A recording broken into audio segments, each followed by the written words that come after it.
BCC news కి స్వాగతం. నేటి ముఖ్యాంశాలు. డ్రగ్స్ దందాపై అత్యున్నత విచారణకై తిరుపతి ఎంపీ డిమాండ్.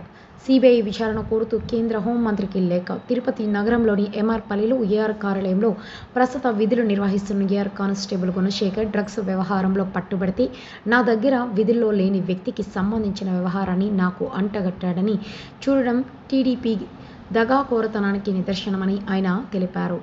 ఒకప్పుడు తన దగ్గర గన్మ్యాన్గా పనిచేసిన ఏఆర్ కానిస్టేబుల్ గుణశేఖర్ను ఈ ఏడాది ఫిబ్రవరి 26న ప్రభుత్వానికి తిరిగి పంపానని గుర్తు చేశారు.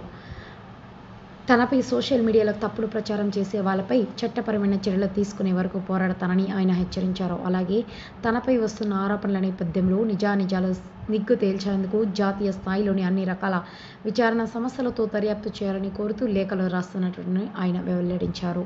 ఇలాంటి సంస్కార రహితమైన తప్పుడు విధానాలతో తన మనోధైర్యాన్ని, పోరాట పటిమను దెబ్బతీయలేరని గుర్తుంచుకోవాలని ఆయన హితవు పలికారు. అటువంటి వ్యక్తిని కూడా నాకు ఆపాదించడం కరెక్ట్ కాదు. తెలుగుదేశం పార్టీ అధికారంలోకి వచ్చే ముందు మేము రాష్ట్రంలో గంజాయి, డ్రగ్స్ వీటన్నిటి మీద 100 రోజుల్లో ప్రక్షాళన చేస్తామన్నారు. మీ పోలీస్ వ్యవస్థే ఈ పనులు చేస్తుంటే దాన్ని ఎంక్వైరీ చేసి దాని వెనక ఎవరు ఉన్నారు పట్టుకొని శిక్షించాల్సింది పోయి మీ పోలీస్ వైఫల్యాన్ని మాకు వైఎస్ఆర్ కాంగ్రెస్ పార్టీకి అలాగే నాకు పోయాలంటే అది కరెక్ట్ కాదు.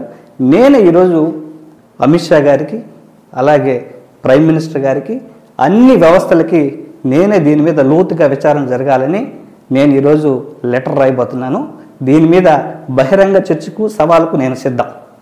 మీ తప్పుల్ని, మీ వైఫల్యాల్ని వైఎస్ఆర్ కాంగ్రెస్ పార్టీ కంటగట్టాలంటే చూస్తూ ఊరుకోం. ఖచ్చితంగా దీని మీద నిజాలు బయట రావాలి. ఎవరెవరు దీన్ని అనుకున్నారు బయట రావాలి. ఎవరెవరు పెద్దల హస్తం ఉంది, ఎవరెవరు పోలీస్ వ్యవస్థల ద్వారా ఈ పనులు చేస్తున్నారు అనేది ఖచ్చితంగా బయటకు రావాలి. ఖచ్చితంగా వాళ్ళకి శిక్ష పడాలి. ఖచ్చితంగా దీని మీద ఎంతవరకైనా పోరాడతాం.